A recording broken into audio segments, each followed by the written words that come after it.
অন্যতম অংশীদার। একজন মানুষ যখন ন্যায় বিচারের আশায় আদালতের দ্বারস্থ হন, তখন তার কাছে আইনজীবী প্রথম আশ্রয়। তার হয়তো আইন জানা নেই, আদালতের প্রক্রিয়া জানা নেই, নিজের বক্তব্য কিভাবে উপস্থাপন করতে হবে তাও জানা নেই। তার ন্যায় বিচারের আবেদনটি আদালতের সামনে যথাযথভাবে তুলে ধরার দায়িত্ব আপনাদের। আমি আজ আপনাদের সঙ্গে একজন আইনজীবী হিসেবে আমার নিজের দীর্ঘ পেশা জীবনের কিছু অভিজ্ঞতা শেয়ার করতে চাই, যে বিষয়গুলো আমার মনে হয়েছে একজন নবীন আইনজীবীর শুরু থেকে জানা প্রয়োজন। এই মহান পেশার কেন্দ্রবিন্দু হচ্ছে বিচার প্রার্থী মানুষ। তাদের সমস্যাটা বুঝতে হবে, তাদের কথা মন দিয়ে শুনতে হবে এবং আলোচনার মাধ্যমে মামলার বিষয়বস্তু সঠিকভাবে বের করে আনতে হবে আপনাদেরকে। একজন ভালো আইনজীবী শুধু ভালো বক্তাই নন, তিনি একজন মনোযোগী শ্রোতাও।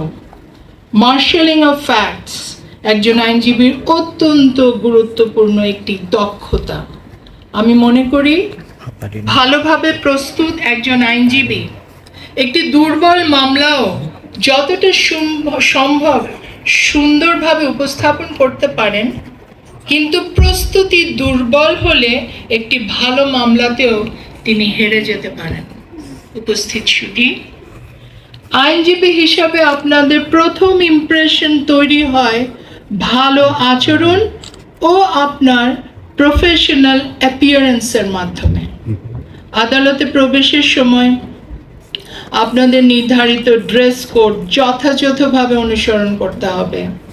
হাইকোর্ট ডিভিশন রুলস 1973 এর চ্যাপ্টার 16A এ কোর্টে বিচারক ও আইনজীবীদের ড্রেস কোড সম্পর্কে সুস্পষ্ট বিধান রয়েছে। এগুলো শুধু পোশাকের নিয়ম নয়, এটি আদালতের প্রতি সম্মান এবং পেশার মর্যাদার বহিঃপ্রকাশ। একই চ্যাপ্টারে কোর্টের ডেকোরাম বজায় রাখারও বিষয় বলা হয়েছে। আদালতে মোবাইল ফোন ব্যবহার, অন্যের সঙ্গে অপ্রয়োজনীয় কথা বলা বা শব্দ সৃষ্টি করা, এমন কোনো আচরণ করা যা কোর্ট প্রসিডিংয়ে বিঘ্ন ঘটায়, এসব পরিহার করতে হবে। আদালতে দাঁড়ালে মনে রাখতে হবে আপনি শুধু নিজের ক্লায়েন্টের প্রতিনিধিত্ব করছেন না, আপনি সমগ্র আইনজীবী শ্রেণীরও প্রতিনিধিত্ব করছেন। আদালতে কিভাবে কথা বলতে হয়, কিভাবে অ্যাড্রেস করতে হয়, কখন দাঁড়াতে হয়, কখন বসতে হয়, এসবও শিক্ষণীয় বিষয়। মাননীয় বিচারককে যথাযথ সম্মানের সঙ্গে অ্যাড্রেস করতে হবে, তবে সেই সম্মান কোনো ব্যক্তি বিশেষের প্রতি নয়, মূলত ইনস্টিটিউশন অফ জাস্টিসের প্রতি প্রদর্শন করতে হবে।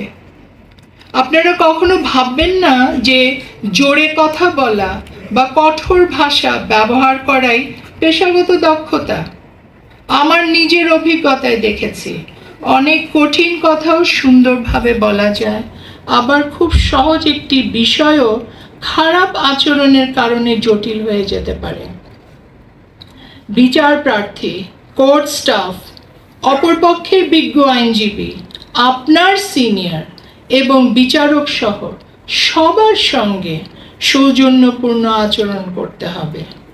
সুন্দর আচরণ শুধু কোর্টেই নয়, জীবনের প্রতিটি ক্ষেত্রে আপনার ব্যক্তিত্বের পরিচয় বহন করে। বিজ্ঞ আইনজীবীবৃন্দ, আপনারা যখন কোর্ট প্র্যাকটিস, আপনারা সেগুলো অবশ্যই পালন করবেন।